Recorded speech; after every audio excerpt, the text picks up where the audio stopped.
Hello, everyone, and welcome to your own channel, that is your own tutor. Uh, Today's topic is really important. It's something that most people do not know or understand. This is about the total cost involved for applying for a visa through the SDS category from Pakistan. Now, most people are confused about the total amount because they're not really sure about what to expect in terms of applying for your visa through SDS. So this video will clear all your doubts. I will try my best to give you a realistic picture. Now this picture is not to demotivate anyone, but this is to give you a fair idea about the entire process and what you should expect in terms of costs. Because most people, when they get into the process, they exhaust themselves down the road, and they are not able to apply because of the high fees or high expenses that are involved. So before actually jumping into this process, you should have a very clear picture about what to expect in terms of the cost when you're applying for a visa through SDS. I will cover the non-SDS process separately, but the costs involved are not that different, but there are a few things that you can get away with if you're applying with the non-SDS. But again, the cost of applying through non-SDS could be, as some people say, it could be a high rejection ratio, because the visa officer would naturally doubt that why are you applying for the visa through non-SDS category, especially when you have express visa facility available in your country, because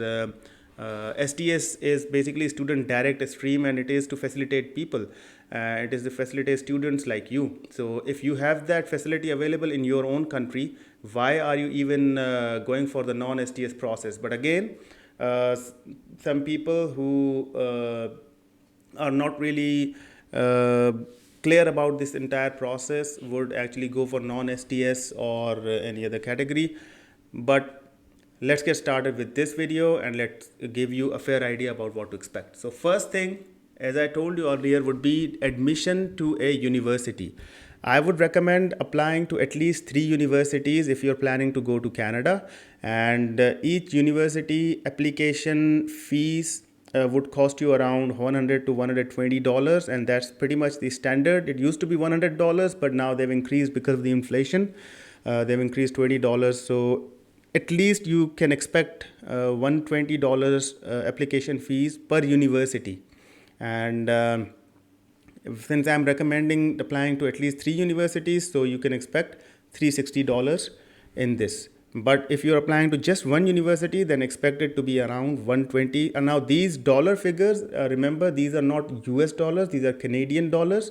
They're comparatively cheaper. There's a difference of about 50 to 60 rupees, I believe. But the conversion rates could vary, and you could actually convert them based on the current rates that are applicable in the market. That's why I've included these in Canadian dollars. Next up is your IELTS exam. Now you can also get away with it, but eventually if you're applying through SDS process, you have to take your IELTS exam. So my recommendation, as in the previous video, it would be to take the IELTS exam as soon as possible and apply for your university admission after taking your IELTS exam. Okay, so the estimated cost of the IELTS exam is around 45,200 Pakistani rupees, and when I converted it, the amount came to 270 Canadian dollars. So you should have this in mind as well. Next up is the guaranteed investment certificate. This could be the major expense that you can expect.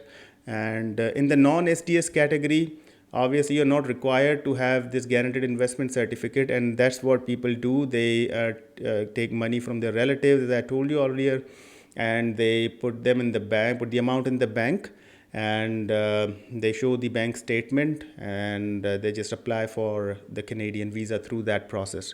Okay, but since in the SDS it is mandatory that you purchase a GIC, that is guaranteed investment certificate. I will have a separate video about this process as well, but for one person this is 10,500 Canadian dollars. Okay, so you need to have 10,500, or at least minimum 10,000, but I've included the 500 because the administrative fees of opening the account, sending the money abroad, and all these costs are involved. So you should expect it to be around 10,500 Canadian dollars.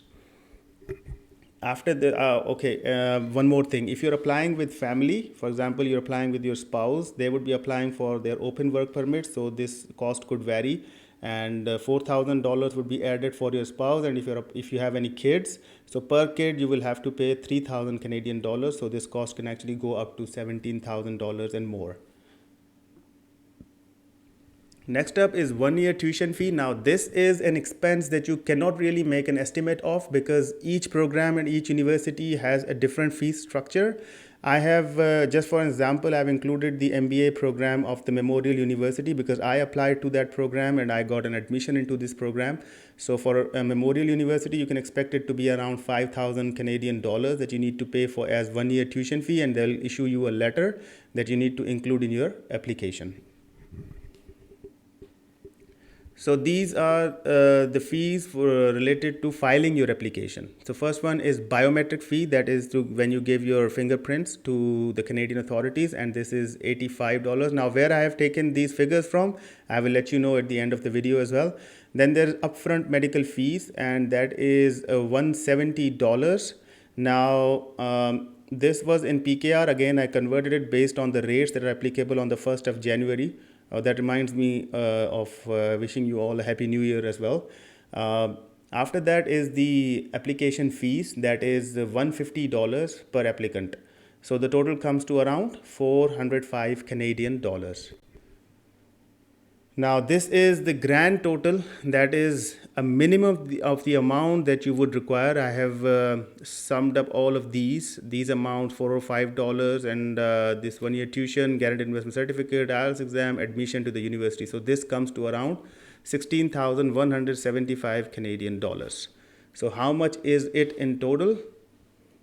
Let me show you guys here. I've actually opened it. So today it's around 27 lakhs. That is 2.7 million rupees. You should expect a minimum amount if you are applying to the cheapest university. In my opinion, that is Memorial University. You should expect to have this much amount in order to file your application for the visa. Now, obviously, it depends on a number of factors. For example, how many family members you are, and how many family members are actually applying, which university you're applying to, which province it is. So the costs would vary, but this is the minimum amount that I could calculate for you guys to help you out and get a realistic picture about this entire process. After this, I will show you the fees that these are the sources from where I have taken this data, and that is the official website of Canadian government. This shows that this is the study permit and including extensions. So this is the fees, $150, as you can see already. Biometrics, I have just Googled biometric fees for Canada and it came to around 85 Canadian dollars. And this is the authority which takes the IOM is the authority, IOM.int. You need to seek an appointment for upfront medical. I will show you in a detailed video about how to book your appointment. But these are the costs in rupees. So if you're in Lahore, for example, there's a 16% GST applicable on the amount. So these amounts would vary. Okay. If there's a child who is below 5 years, they will only go through the physical examination and their cost would be 16,500 per child. All right. And then if it is a child from 5 years to 11 years, they will undergo these two tests, PE, that is physical examination, and the urine test. From 11 to 15 years, these are the tests required. And from 15 years and above, these are the adults. So if you are going out, I assume that you are an adult in applying for the visa. So for per applicant, it should be around 28,000 Pakistani rupees. So if you convert it, I have converted it and included the figures. This is the biometrics. This is the official website, eservices.cic.gc.ca. So this tells that per candidate it is $85, and if you're applying for a family of 2 persons, that would be $170. 3 persons would be $255 and increasing and so on. So that's pretty much it. I hope you found this video helpful. If you did, please like, share and subscribe to this channel for more valuable information about if you have a dream of going abroad. My effort would be to help you out in a way that you wouldn't need any immigration experts, or you wouldn't need any consultants who charge hefty amounts of money, and that you can go through this process by yourself without relying on anybody else. And trust me, it's a very simple process. I keep on saying this because I have been through this process myself, and I believe that self done is well done. All right, so do it yourself, try to do it yourself, and you can get help from those around you. You can leave your comments if you have any questions, and I'll try to respond to them. Best of luck. Thank you. See you in the next video.